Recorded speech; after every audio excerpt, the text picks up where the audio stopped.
Hey guys, Brian from Phone Arena here, and today we're going to take a look at the new HTC EVO Design 4G. The EVO Design is the latest in the EVO family. This makes the fifth member behind the original EVO, the Shift, the Flyer, and of course the EVO 3D. This is really the true successor to the EVO 4G. It is a little bit smaller, but the EVO 3D kind of went down a different path with the 3D capabilities, but this one is a little bit more in line with what the EVO was. The display, is a little bit smaller. It's only 4 inches. However, it's QHD.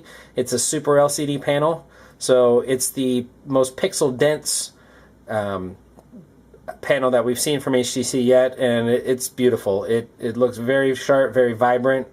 Did wash out some in direct sunlight, but for the most part we had no problems reading it. Looks really good. As you can see, it's running Sense 3.0 here. Nothing new, same exact thing we see on the EVO 3D and on the recently reviewed Amaze 4G. It only has a 1.2 gigahertz single core processor. It's the Qualcomm Snapdragon S2 instead of the S3. However, everything moves on it really quickly. You can see you got the nice little carousel action. All these 3D effects are really nice on the phone. There's no real slowdown, no real lag. So even though it's got the slower processor, or the single core processor we should say, we didn't notice much of a performance difference. Our quadrant score standards were a little bit lower. They were in about the 1800 range, but like we've said many times in the past, those numbers don't necessarily mean anything, and on the field test this is right up there with those other devices. In terms of design, this is really not like the other devices out there. We like this way better. This is one of HTC's unibody designs, and we are just very, very fond of these. They're some of the best design devices out there on the market. The front, of course, is the big black slab, but on the back we see our nice little black brushed aluminum with the HTC logo etched in there. It's not just a sticker that's actually engraved.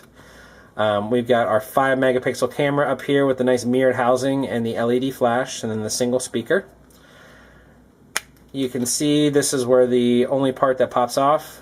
Here we have the micro USB card, and then we also will find the battery and the SIM card. This is a world device, so you've got full connectivity around the world, so this is a nice alternative to the Photon, although that is a dual core device.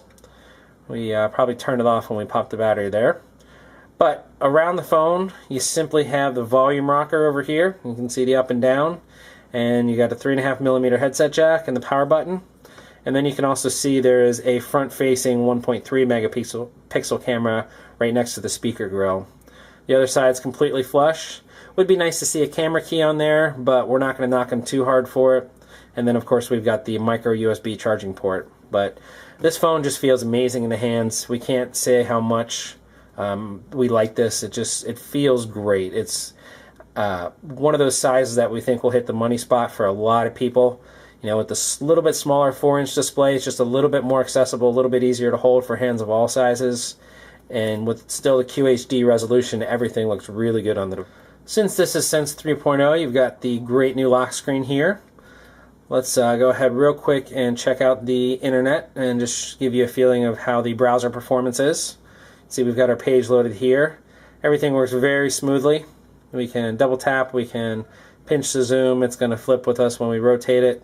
So everything works really nice on here. Page load times are very good. Of course, we're connected to Wi-Fi right now, but on 3G, on 4G, we didn't really have any issues. That performed just as well as any other devices.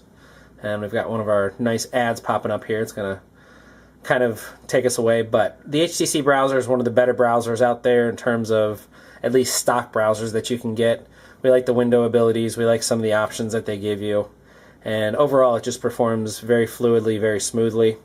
You can pinch, and of course, you get your windows. If we wanted to add a new window, we can do that. Everything else is pretty much stock HTC. We've seen it before. There's nothing really new to say. One of the things we do like, there's not a whole lot of Sprintware on here. There's no programs installed that aren't either Sprint or HTC, and a lot of those are uninstallable, at least the Sprint ones. Something like the NASCAR or the some of the other Sprint things you can take off if you don't want it.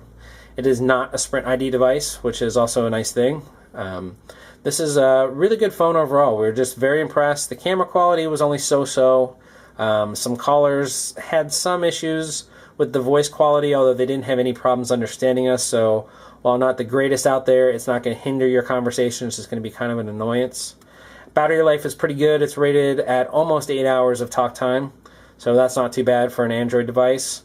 We do have to say we accidentally left 4G on one night, something that would have for sure killed our original EVO because there's no 4G service at this particular location.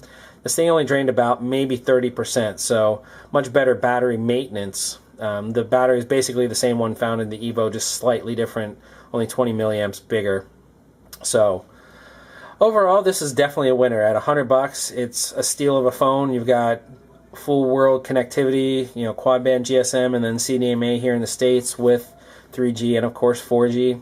This blows the Samsung Conquer out of the water in terms of that affordable 4G phone. They come in at the same price, but while the Samsung build quality was really good, this build quality is some of the best out there, just period. It doesn't matter if it's a budget phone, if it's a Sprint phone, it's just, this is one of the better design devices out there at all.